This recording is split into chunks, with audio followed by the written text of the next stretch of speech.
Guilherme Lasso, o presidente do Equador, dissolveu o parlamento e isso significa uma quebra democrática, um golpe de Estado. Eu vou falar sobre essa situação e explicar como isso aconteceu e o que a gente pode esperar daqui para frente. Também há a exportação de grãos ucranianos passando pelo Mar Negro, que é sempre uma questão desde o início da guerra entre Rússia e Ucrânia. A Rússia tem as suas posições marítimas, ou ultramarinas, que estão colocadas estrategicamente ao longo do Mar Negro e isso também significa que há um impedimento, se assim a Rússia quiser, de que os grãos ucranianos saiam sem que sejam abatidos navios graneleiros que vão direcionar as exportações ucranianas para o resto do mundo. Esses acordos são fechados desde o início da guerra periodicamente entre Rússia, Ucrânia, Turquia e outros países de forma mais indireta. Eu vou explicar um pouco dessa situação e dar um tratamento assim, sobre o que está acontecendo agora na guerra entre Rússia e Ucrânia. Por último, eu quero falar sobre a mudança de política de preços na Petrobras. É uma questão importante, envolve uma influência externa ou a influência de preços internacionais na nossa economia e eu vou explicar um pouquinho do que vai mudar, claro, sempre olhando para o futuro, porque essa questão ainda tem desdobramentos que são importantes para nós. Meu nome é Bruno Hemming, eu sou economista, doutor em Relações Internacionais e aqui a gente fala de política e economia global. Bom, a questão do Equador é muito sensível. O presidente do Equador, o Guilherme Lasso, dissolveu o parlamento e no momento em que havia um processo de impeachment contra ele. Ele é um candidato de direita com opiniões bastante controversas, mas que fazia um governo que tinha uma coalizão bastante setorizada, principalmente no Exército esse que apoia essa medida bastante extrema de quebra democrática do presidente Lasso. O Lasso agora vai governar com poderes que vão ser decretos partindo do executivo e o processo de impeachment de fato não existe mais, porque o Congresso está dissolvido e não há tramitação possível em um Congresso que tem as Forças Armadas cercando o prédio que representa, representa a democracia no Equador, que representa a representatividade de congressistas que estão lá para elaborar leis e fazer com que as leis sejam também cumpridas na medida em que cabem os poderes dos parlamentares nesse sentido. Bom, o Equador é uma economia que tem uma dolarização já nos últimos anos bastante implementada, funcionando, mas que tem problemas econômicos não tão grandes quanto outros países, mas tem algumas questões, como um desemprego que tem uma taxa sensivelmente importante. Se a gente olhar para os dados oficiais, há um posicionamento econômico do Equador satisfatório na medida em que a gente compara também com outros países. O PIB ele tem um crescimento sensível, não é um crescimento muito grande, mas tem, mas principalmente a inflação não é tão alta e a taxa de juros também está na casa dos 8% ao ano. Então não é uma economia que está, no caso, comparando com a Argentina, da mesma forma que a Argentina que está com uma situação terrível.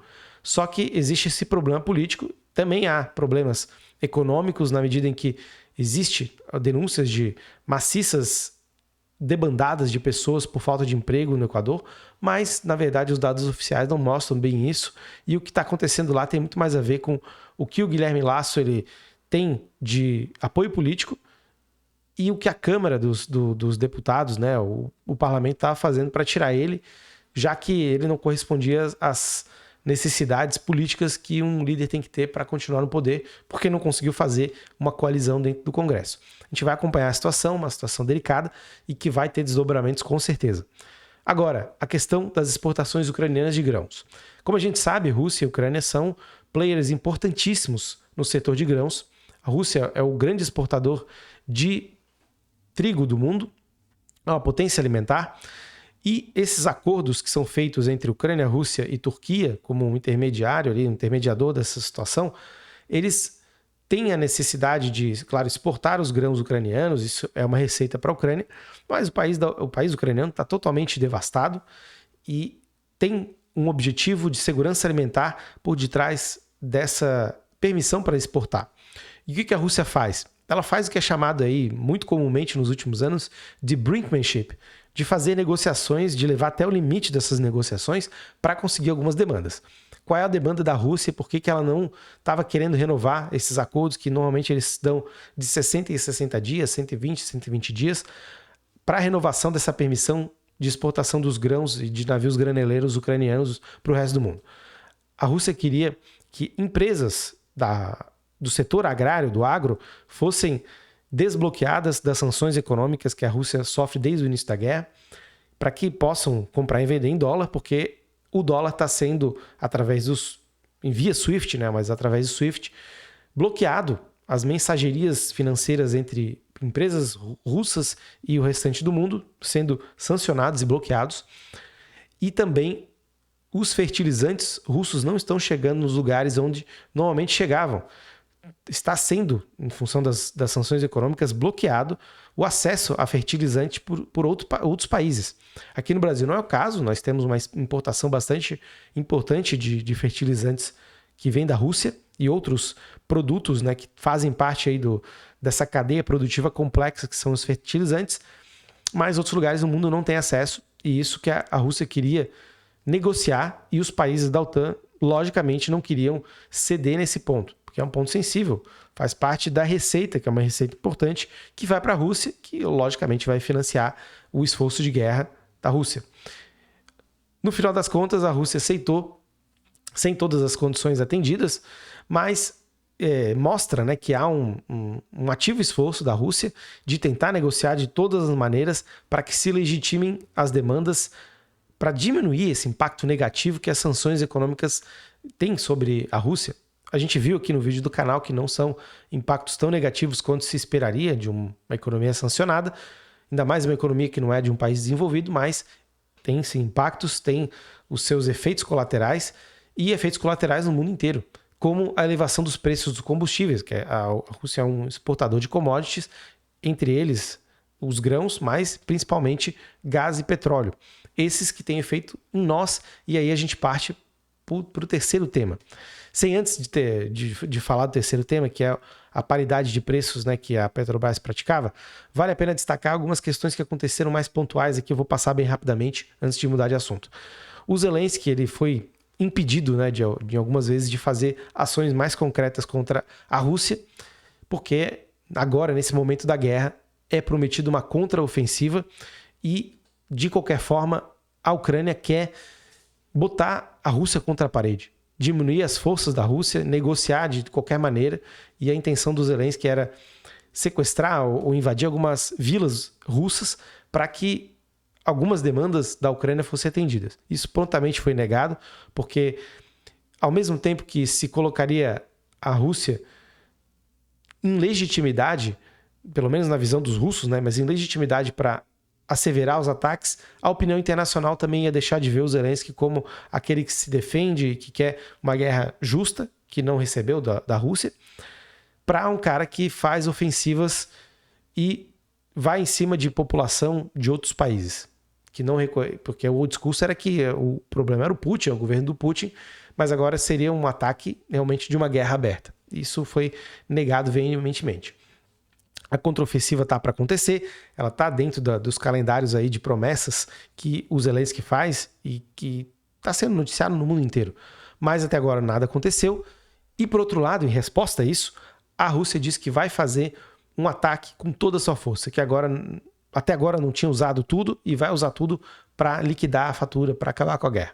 Vamos acompanhar essa situação também, que é bastante importante, que são os desdobramentos da guerra, que aí, como eu estava falando antes, impactam nos preços internacionais. Desde o início da guerra, na verdade, até agora, os preços internacionais sofrem oscilações em função da escassez ou do medo de escassez de produtos como petróleo e gás. Isso afeta diretamente a inflação nos países, tem problemas que vão serem repercutidos nas cadeias de produção. Esse fato, né, de influenciarem na inflação é um ponto central. Ainda vou fazer um vídeo sobre isso, que é de um relatório do FMI que coloca essa questão como central, o efeito direto, né, e bastante importante do aumento do preço internacional de commodities, né, mas a elevação do dólar, por exemplo, nas inflações dos países. Os preços internacionais dolarizados como combustível, eles impactam diretamente a inflação, e eu vou colocar isso porque na economia mais tradicional é vista como a inflação um fenômeno monetário, e na verdade não é a influências e questões externas que vão impactar de maneira significativa na inflação e nos índices de inflação do país. Mas isso para o próximo vídeo, fiquem atentos, eu vou trazer ele para vocês. Agora eu quero falar sobre a mudança de preço, de precificação dos combustíveis que a Petrobras está propondo. Anteriormente, né, e a paridade de preços internacionais que vigia era a soma entre os custos logísticos e custos de transporte, etc., do combustível e o preço internacional. Isso fez que a gente chegasse, pelo menos aí, pegando 12 meses para trás, a um patamar de R$ 7,00 o litro de combustível. Pelo menos aqui na minha região, eu moro em Florianópolis, e isso estava acontecendo. Agora, com os combustíveis na casa dos R$ 5,00, R$ 5,70, R$ 5,70, R$ 5,80, né? A perspectiva de baixar 40 centavos já com a mudança de preço. E qual que é essa mudança de preço? Abrasileirar o preço do combustível, diminuir a importância que os preços internacionais possuem e colocar mais a disponibilidade de petróleo produzido aqui e as condições reais do Brasil, né? As condições efetivamente que vão tornar o preço factível. A gente precisa ainda ver como vai ser esse cálculo, como é que a Petrobras está pensando em calcular, mas necessariamente precisa haver um peso entre o que o Brasil produz de petróleo, qual que é a capacidade da Petrobras em fazer investimentos e qual que é o caixa dela e os preços internacionais, né? E, claro, não se pode mexer no caixa da Petrobras porque isso afasta os investidores. Dito isso, é importante a gente ter em mente que essa mudança ela vai ter impacto na inflação, isso vai mudar um cenário político provavelmente favorável ao governo, se de fato isso for implementado. Só que a gente sai dessa era em que os preços internacionais é que mandavam na forma como a gente absorvia os combustíveis e utilizava. Isso não era saudável e só fez gerar caixa para a Petrobras distribuir isso em forma de dividendos. Não dá para ser assim. Os dividendos são importantes porque a empresa precisa ser lucrativa, não pode ser uma empresa que dê prejuízo, mas não pode ser uma geração de caixa, de receita, de lucro, na medida em que se incorpora de maneira a não considerar o que é produzido pela Petrobras de petróleo, mesmo que seja de baixa qualidade, precisa se considerar, e a realidade dos preços da inflação do Brasil. Isso tudo precisa ser ponderado e agora está no sentido de ser feito. Eu vou trazer mais essa questão. Acho que é importante a gente trazer essa experiência da Petrobras e também acompanhar no futuro todas essas questões, mas essa do petróleo, para ver o que vai acontecer e quais são os desdobramentos e se vai dar certo, né? Logicamente, é importante a gente ver se vai dar certo. A ideia de baixar o preço do combustível e fazer com que ele fique mais de acordo com a realidade do Brasil é positiva, mas se não der certo tem que mudar e a gente vai acompanhar para ver se isso vai acontecer mesmo. Bom, mas por hoje era isso. Esperem que vai ter novidades no canal, vou começar a fazer lives e isso vai impactar aí a programação. Eu tenho diminuído um pouco para fazer os ajustes que eu comentei no último vídeo, de áudio, enfim. Mas agora, com essa novidade que não vai diminuir os vídeos semanais, eu vou voltar até a frequência de 3, 4 vídeos semanais, provavelmente 3, e uma live. Essa live vai ser no final de semana, de acordo aí com a minha disponibilidade, que eu tenho aí outros 2 empregos, né? Eu sou economista e sou professor também numa pós-graduação, pós em China contemporânea. E para dividir meu tempo entre essas duas atividades, eu preciso realmente alocar as lives e os vídeos que eu faço de maneira bastante inteligente, senão eu não consigo fazer nada bem feito. Mas era isso, então aguardem as novidades, vamos acompanhar essas questões que eu trouxe e até a próxima. Obrigado pela audiência, tchau, tchau.